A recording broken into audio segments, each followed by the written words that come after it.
मोहतरम नाजरीन, आप देख रहे हैं सरपरस्त न्यूज लाइव। मैं हूं महबूब रजा सिद्दीकी। रिजल्ट आ चुका है, बैठक कंप्लीट हो चुकी है। मेयर इन काउंसिल के मेंबरान और चेयरपर्सन, बोरो की चेयरमैन एंड चेयरपर्सन, सबका सिलेक्शन वगैरह हो चुका है। मोहतरमा ममता बनर्जी साहिबा ने महाराष्ट्र भवन में मीटिंग के दरमियान सारी चीज को कंप्लीट कर दिया और साथ साथ ये बता दिया गया है चेयरपर्सन से, आप जितना जल्दी हो सके जो डॉक्यूमेंटेशन है उसको कंप्लीट कर लीजिए। ये सारी बातें तो सही है, मगर पूरे कलकत्ता शहर में अकलियत के दरमियान कहीं खुशी तो कहीं गम का माहौल है। खुशी इस बात की है कि फरहाद हकीम साहब को दोबारा मेयर बनाया जा चुका है। इस बात को लेकर के खुशी का माहौल है। मिठाइयाँ बांटी जा रही है, मिठाइयाँ खा रहे हैं, मुबारकबादियाँ दी जा रही है, मुबारकबादियाँ ली जा रही है। सोशल मीडिया में भी कांग्रेचुलेशंस, मुबारकबाद, शुभकामनाएं की तस्वीर आप देख रहे हैं। फरहाद हकीम साहब को हम लोग मुबारकबाद पेश करते हुए नजर आ रहे हैं। जो जहां पर जैसे उनके साथ तस्वीरें खिंचाई है, जैसे रिलेशन है, सारे रिश्ते को आया किया जा रहा है। ये तो खुशी का माहौल है। वहीं पूरे कलकत्ता शहर में, नॉर्थ एंड साउथ कलकत्ता में गम का भी माहौल है। गम का क्या माहौल है? ममता बनर्जी के पुराने सिपाही, पुराने साथी शमसुज़्ज़मान अंसारी, जो 3 बार से MMIC थे, 2000 में थे, 10 में थे, 15 में थे, इस बार उनको नजरअंदाज कर दिया गया है। मेंबर मेयर इन काउंसिल के लिस्ट में उनका नाम नहीं है। तो ये कहीं ना कहीं पूरे कलकत्ता शहर में अकलियत के दरमियान और जो उनके हल्के के लोग हैं, जैसे कि 136 नंबर वार्ड हो गया, 135 नंबर वार्ड है, 138 से 39 से 40, ये सब हल्कों में गार्डनेज, मटिया बुरुज एंड बरकल्ला वगैरह के हल्के में शमसुज़्ज़मान अंसारी साहब का काफी पकड़ है। वहां पर लोग, सैकड़ों लोग मुझे फोन करके बोल रहे हैं कि किस तरीका से हो गया, कैसे हो गया, ये हम लोग को पता नहीं है। इसलिए कि शमसुज़्ज़मान अंसारी एक जमीन से जुड़ा हुआ एक लीडर है, रहनुमा है, और ममता बनर्जी के पुराने साथियों में से एक है, वफादार साथी है। मगर कहीं ना कहीं वफादारी का कभी कभी इम्तिहान भी देना पड़ता है। शायद ये शमसुज़्ज़मान अंसारी साहब के लिए इम्तिहान की घड़ी है। अब क्या करना है, नहीं करना है, ये चीज है। मगर उनके मद्दाहों में, उनके चाहने वालों में मायूसी भी है, महरूमी भी है।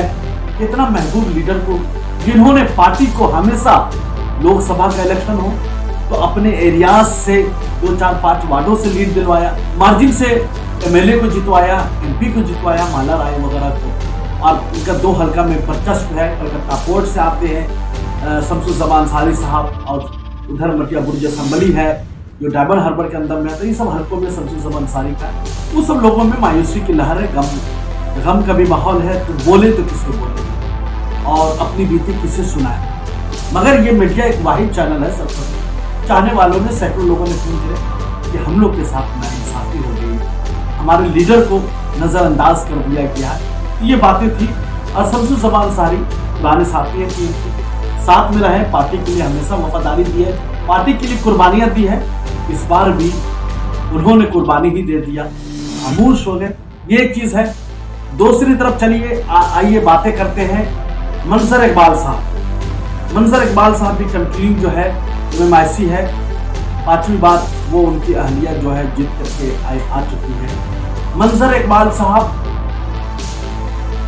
बालीगंज असम्बली हल्का से आते हैं। सुब्रतो मुखर्जी साहब, आज यहाँ सुब्रतो मुखर्जी साहब से बहुत करीबी में से, और हमेशा से अपने वार्ड से, अपने हल्कों से, 61 नंबर वार्ड हो या 60 वार्ड हो या फिर 64 वार्ड हो, ये सब हल्कों में मंजर इकबाल साहब का काफी पकड़ है। और मंजर इकबाल साहब हमेशा से अवाम के दरमियान में रहते हैं, लोगों के दरमियान में रहते हैं।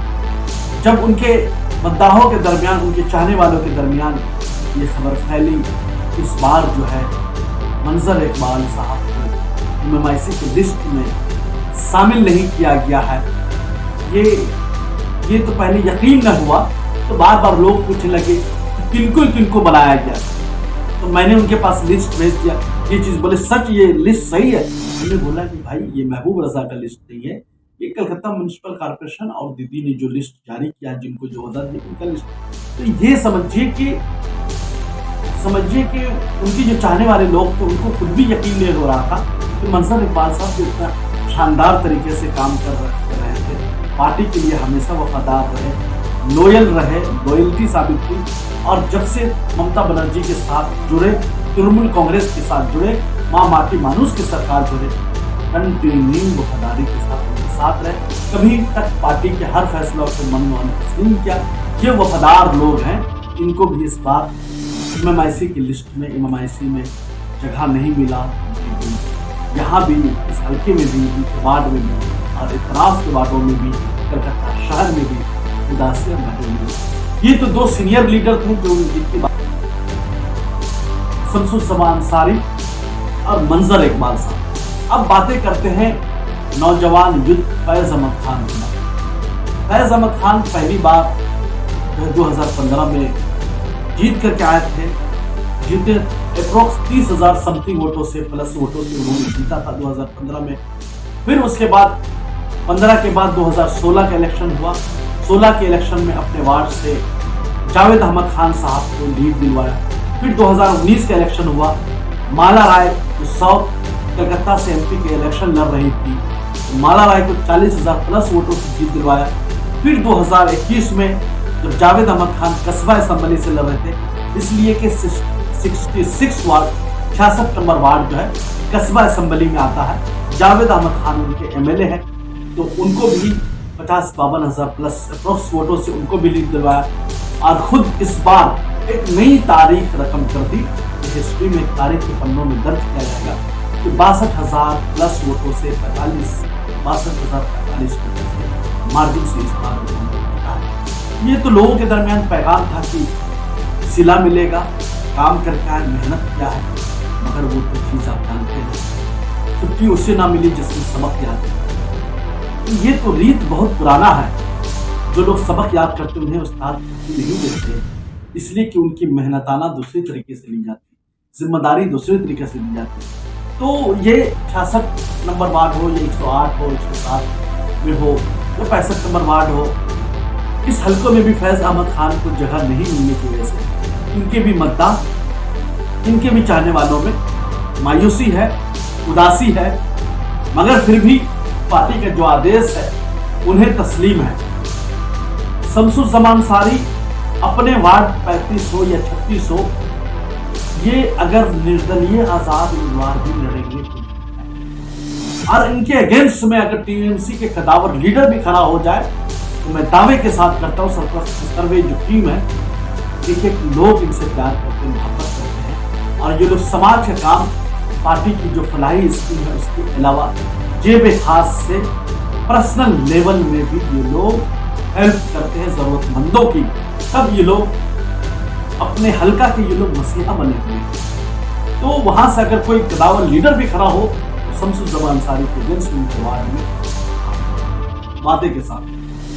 दूसरी तरफ मंजर इकबाल के बारे में मैं बताते चलूं। मंजर इकबाल साहब का भी वार्ड में यही मामला, ये भी अपने वार्ड को सजाया है, संवारा है। जब वाला हो उनके हल्के में जो मलिक बाजार का हल्का है, वो समझिए गुप्ता फैमिलीज, जायसवाल फैमिलीज आती है, जायसवाल गुप्ता, ये BJP कट्टरवाद के वोट है, वहां पर भी उन्होंने सिद्धमारी करके पार्टी का मंजर दिखाया।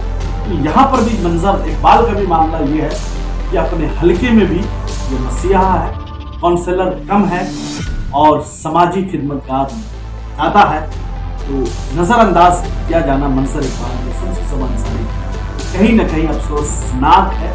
और बातें करते फैज अहमद खान की। फैज अहमद खान जावेद अहमद खान साहब के पुत्र हैं, उनके साहबजादे। जावेद अहमद खान साहब स्टार्टिंग से ही तृणमूल कांग्रेस में जब से आए कंटिन्यू है, उनके साथ ममता बनर्जी साहिबा के साथ बनी हुई है और हमेशा पार्टी के लिए कुर्बानियां दी है, सेक्रीफाइस दिया है।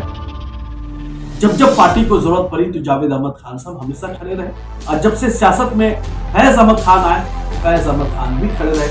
इनके भी वार्ड में ऐसा ही मामला है, अगर ये निर्दलीय आजाद उम्मीदवार जीत जाएंगे, ये फैज अहमद खान की बोली नहीं बोलेंगे, सर्वे है जो कभी खाली नहीं जाता है, कि लोकप्रियता है, लोगों के दरमियान मोहब्बत है, ये चीज है।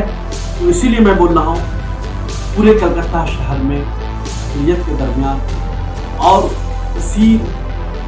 जो कसीर हजरात हैं उनके दरमियान भी गम का माहौल है, इसलिए कि ये तीन जो एक दो सीनियर लीडर, एक नया युद्ध जो विजनरी युद्ध है, इनको जगह नहीं मिलने से महरूमी है, उदासी है। ये मैं किसी के कहने पे ये न्यूज़ नहीं बना रहा हूँ। ये सरपरस्त के पास सैकड़ों लोगों का फोन आना शुरू हो गया, भाई इनको MMIC नहीं मिला, इनको जगह नहीं मिली, इनको चेयरमैन या बोरो का चेयरमैन नहीं बनाया गया।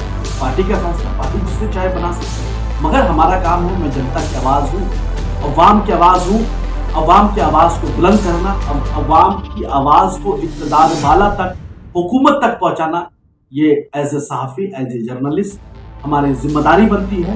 तो मैं अपनी आवाज़, जनता की आवाज़ को महबूब रज़ा के जरिए मैं हुकूमत तक पहुँचाना चाहता हूँ कि जो लोग लोयल हैं उनको जगह मिलनी चाहिए, जो लोग हकदार हैं हक मिलनी चाहिए। इसीलिए बोलता हूँ कहीं खुशी का माहौल है, कहीं गम का माहौल है, छुट्टी उसे ना मिली जिसने सबक याद किया। मेरा काम है के सामने मसाइल को उठाना, मसाइल को आपने अभी तक सरपरस्त मीडिया को सब्सक्राइब नहीं किया, जरूर कर लीजिए। ये आपका अपना चैनल है, अपनी आवाज़ को कभी मत दीजिएगा। दीजिए अपने भाई महबूब रज़ा सिद्दीकी को इजाज़त।